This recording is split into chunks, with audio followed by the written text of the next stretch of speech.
Welcome. This is Radio Pras.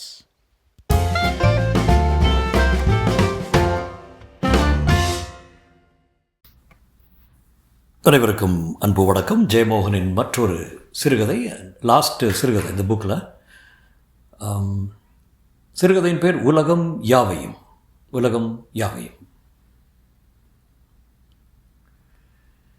வெள்ளைத்தோல் கொண்ட எவரிடமும் முதலில் கேட்கும் கேள்வியை நான் அவரிடம் கேட்டேன். நீங்கள் எந்த நாட்டை சேர்ந்தவங்க? ஆனால் அவரிடம் கேட்கக்கூடாத முதல் கேள்வியே அதுதான், அல்லது இப்போது தோன்றுகிறது.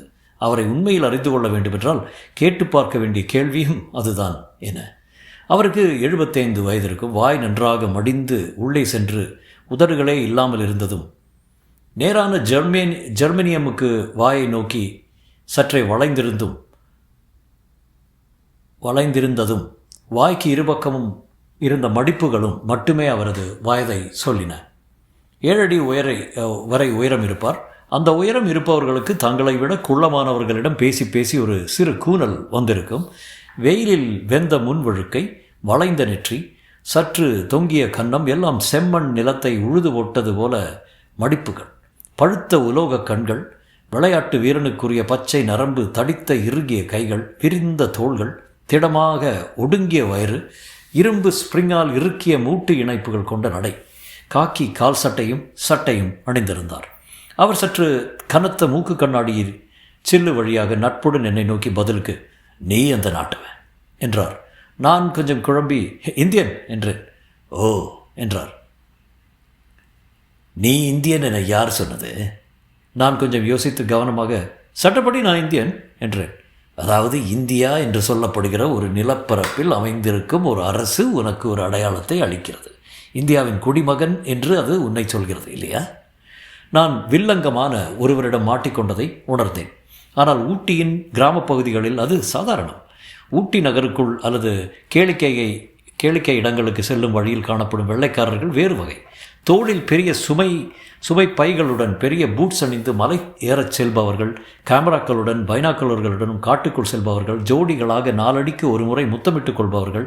ஆனால் பொதுவாக கொடைக்கானலில் காணப்படும் அளவுக்கு போதை அடிமைகள் இங்கே இருப்பதில்லை. கொடைக்கானலில் ஒரு வகை காளானுக்காக பரட்டைத்தலை வெள்ளை இளைஞர்கள் வந்து குவிகிறார்கள். ஊட்டியில் தென்படுபவர்கள் அநேகமாக அனைவருமே ஆரோக்கியமானவர்கள். ஊட்டிக்கு வெளியே சிதறி கிடக்கும் கிராமங்களில் பல்வேறு குருகுலங்களும் ஆசிரமங்களும் உள்ளன. கிறித்தவ மடாலயங்களும் தியான மையங்களும் ஏராளம். அங்கெல்லாம் செல்பவர்களே கிராமச்சாலைகளில் தென்படுபவர்கள். அந்த வெள்ளையர்களுக்கு ஒரு குறிப்பிட்ட தன்மை உண்டு. பிற வெள்ளையர்களை விட உள்ளூர்காரர்களுடன் பழகவும் பேசவும், சின்னஞ்சிறு டீ கடைகளில் டீ குடிக்கவும் ஆர்வம் காட்டுவார்கள். மற்றவர்களைப் போல எங்கும் எதையும் ஃபோட்டோ எடுத்துக்கொள்ளும் வெறி இருப்பதில்லை. சடை முடி வளர்த்தவர்கள், காவி அணிந்தவர்கள், மொட்டையை போட்டு ருத்ராட்சம் அணிந்தவர்கள் என பல்வேறு வகை தோற்றங்கள். ஆனால் முகத்தில் எப்போதும் ஒரு சிரிப்பு அல்லது விடுபட்ட தன்மை இருந்து அவர்கள் வேறு என்று அடையாளம் காட்டும். இவர் வைக்கோல் நிறமான கூந்தலை பின்பக்கம் குதிரைவால் கொண்டையாக கட்டியிருந்தார். கோழிக்கோட்டிலிருந்து ஊட்டி நிலையத்தில் இறங்கி ஃபர்ன் ஹில் செல்வதற்காக நின்றபோது அவரை பார்த்தேன்.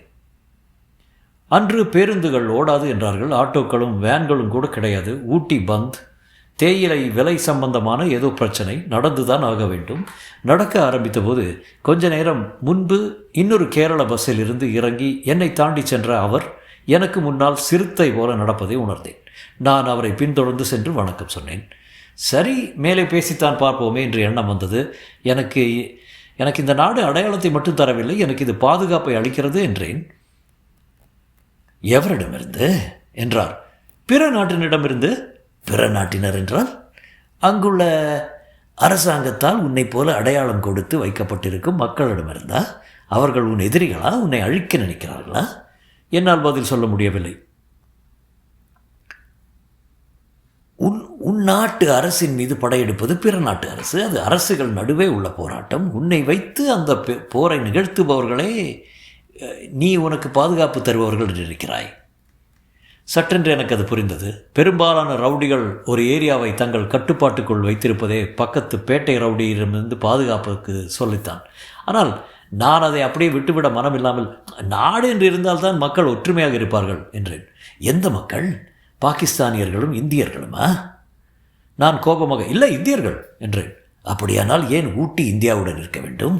இந்த மலைப்பகுதியை தனி நாடாக சொல்லிவிடலாமே. இந்த மலையில் உள்ள அனைவரும் ஒருவரோடு ஒருவர் ஒற்றுமையாக இருப்பார்களே. ஏன் மசினகுடியை கூட தனி நாடாக ஆக்கலாமே. நான் அவர் செல்லும் திசையை புரிந்து கொண்டு அமைதி காத்தேன்.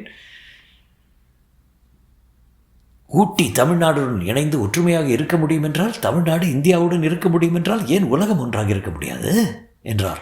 அந்த கேள்வியில் இருந்த ஏதோ ஒன்றால் நான் புன்னகை செய்தேன். ஊட்டியின் அந்த மலைச்சாலையில் ரிஷிகளைப் போல சிந்திக்க தோன்றும் போலும். நீ சிரிக்கிறாய், இதை கிறுக்குத்தனம் என்கிறாய். நான் உலகின் 250 நாடுகளில் பல்லாயிரம் பேர் இந்த சிரிப்பை சிரிப்பதை கவனித்திருக்கிறேன். 100 வருடங்களுக்கு முன் கருப்பனும் வெள்ளையனும் சமம் என்று சொன்னபோது இப்படித்தான் சிரித்திருப்பார்கள். 200 வருடம் முன்பு மனிதனை அடிமையாக விற்பதும் வாங்குவதும் பாவம் என்றபோது இப்படித்தான் சிரித்திருப்பார்கள். பெண்கள் ஆண்களுக்கு நிகரானவர்கள் என்று சொன்னபோது வாய்விட்டு சிரித்திருப்பார்கள். அவர் வேகமாகவும் உரத்து பேசினாலும் கொஞ்சம் கூட கோபம் இல்லாமல் தான் பேசினார். எத்தனையோ முற்போக்கு கருத்துக்களை பேசுகிறோம். ஏன் இந்த எண்ணத்தை பற்றி நாம் யோசிப்பதில்லை? யோசிப்போமே, விவாதிப்போமே, சிறிய அளவிலேனும் நடைமுறைப்படுத்தி பார்ப்போமே. எல்லா நல்ல சிந்தனைகளும் ஆரம்பத்தில் கிறுக்குத்தனமாகத்தான் தோன்றும். சில கிறுக்கர்களால் தான் முன்னெடுத்து செல்லப்படும். சிவில் உரிமைகளை பற்றி பேசிய தொரோ கிறுக்கனாகத்தான் கருதப்பட்டான். அவன் செய்த சிறிய செயலுக்கு நேரடியான அர்த்தம் என ஒன்றுமில்லை. ஒரு மனிதன் வரி கொடுக்க மறுத்து ஒரு குளக்கரை நாட்டில் மரக்குடியில் வாழ்ந்தால் என்ன நிகழ்ந்துவிடும்? ஆனால் அது ஒரு குறியீட்டு நிகழ்ச்சி. இதை பார். அவர் தன் பையில் இருந்த நீல நிறமான ஒரு கனத்த டயரியை எடுத்து நீட்டினார். அது ஒரு பாஸ்போர்ட். என் கையில் வாங்கிய பிறகு எனக்கு தெரிந்தது. அமெரிக்க பாஸ்போர்ட்டின் அதே நிறம் வடிவம். அமெரிக்க பாஸ்போர்ட் என்று தான் நான் நினைத்தேன். ஆனால் அதில் சிவந்த அட்டை மீது ஒரு உலக உருண்டையின் படம் இருந்தது. கீழே ஒன் வேர்ல்டு ஒன் நேஷன் என்று குறிக்கோள் வாசகம். அதன் கீழே பெரிய நீல எழுத்துக்களில் world passport for world citizens. உலகின் எந்த நாட்டையும் சேராமல் உலகை ஒட்டுமொத்தமாக தன் நாடு என நினைக்கும் உலக குடிமகன்களுக்கான பாஸ்போர்ட் அது என்று விளக்க குறிப்பு 2ஆம் பக்கத்தில் இருந்தது. பல மொழிகளில் அந்த வாசகங்கள் காணப்பட்டன.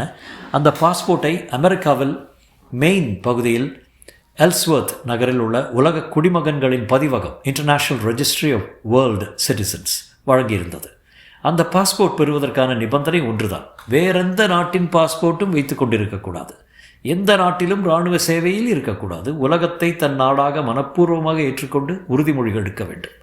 அந்த பாஸ்போர்ட்டில் அவரது படம் இருந்தது. 40 வருடம் முன்புள்ள கருப்பு வெள்ளை படம்.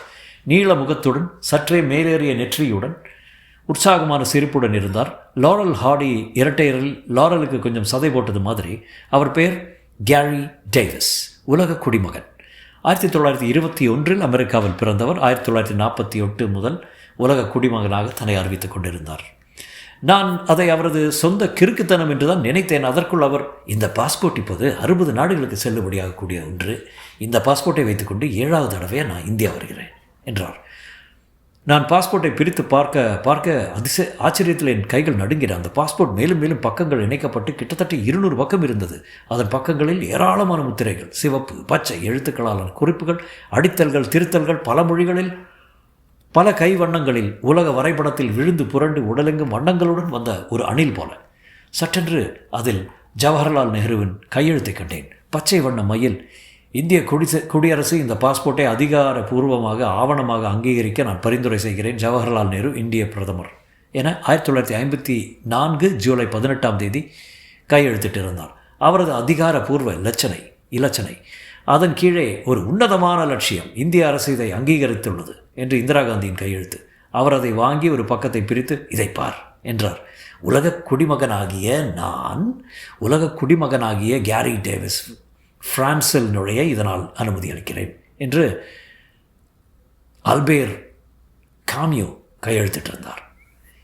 இதென்ன கோமாளித்தனம் என்றுதான் மீண்டும் தோன்றியது. ஆனால் எகிப்தின் நாசரும் யுகோஸ்லாவியாவின் மார்ஷல் டீட்டோவும் கையெழுத்திட்டிருந்தார்கள். ஏராளமான உலகத் தலைவர்கள் அவர்கள் நாடுகளின் அதிகாரப்பூர்வ அனுமதிக்கு பரிந்துரை செய்திருந்தார்கள். அமெரிக்க அரசு தான் அதை முதலில் அங்கீகரித்திருந்தது. நான் அதை திரும்ப கொடுத்தேன். நீ விரும்பினால் இந்த அமைப்பில் சேரலாம், நான் உனக்கு பாஸ்போர்ட் தர்றேன் என்றார். நீங்கள் எங்கே போகிறீங்க என்றேன்.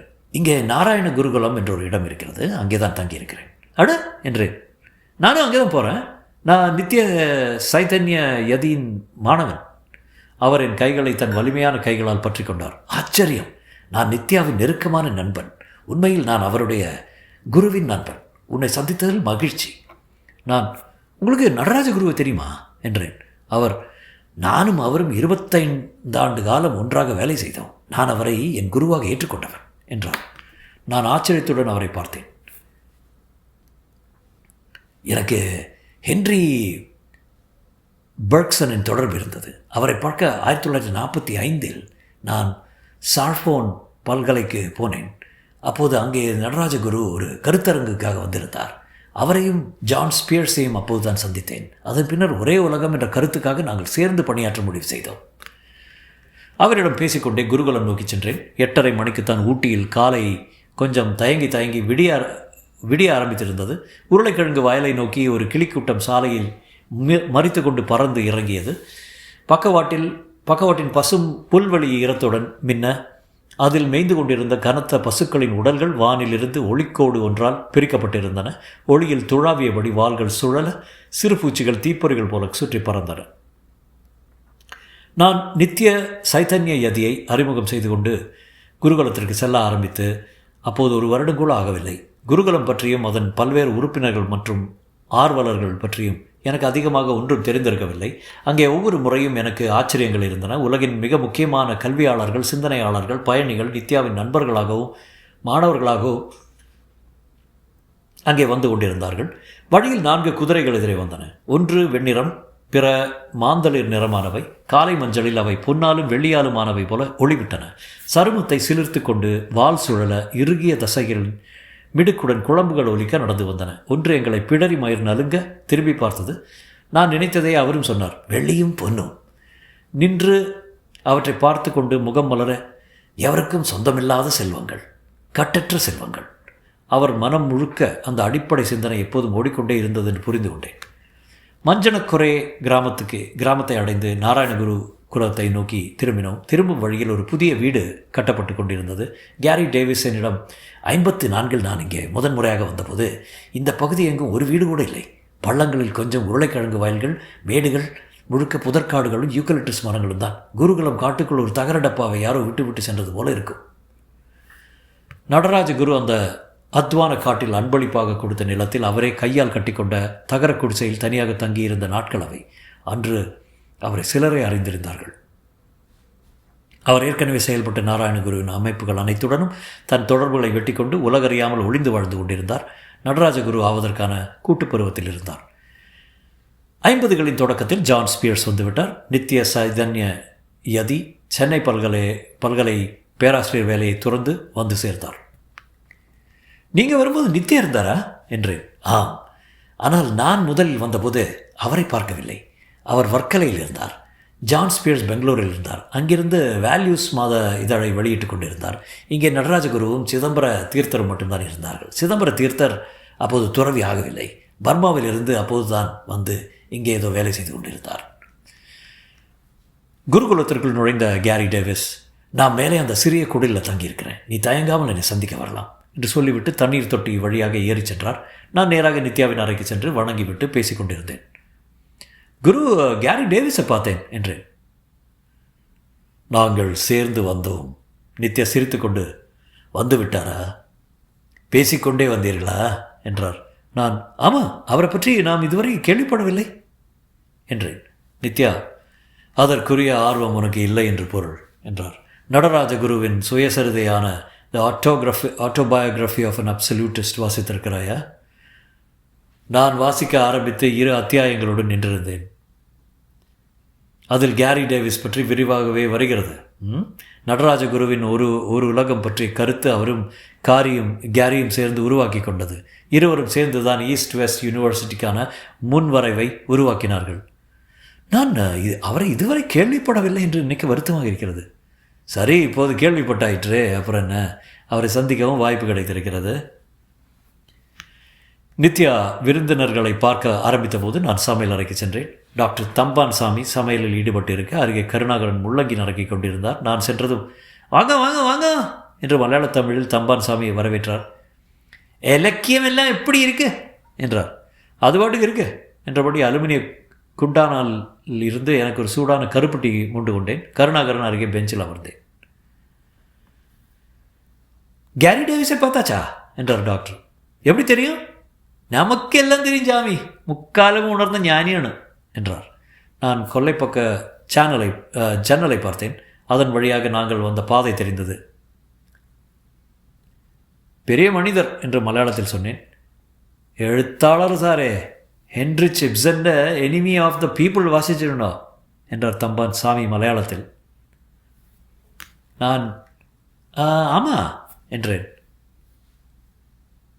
உலகம் முழுக்க சிந்தனையாளர்களுக்கு அது ஒரு ஆளுமை முன்வரைவை அளித்தது. ஐரோப்பாவில் 17ஆம் நூற்றாண்டு முதல் தனி மனித சிந்தனைக்கு அதிகமான முக்கியத்துவம் வந்தது. தனித்து நின்று சிந்திப்பவனை அன்றைய மதமும் அரசாங்கமும் ஒட்டுமொத்த சமூகமும் அந்நியனாக வெளியேற்றின.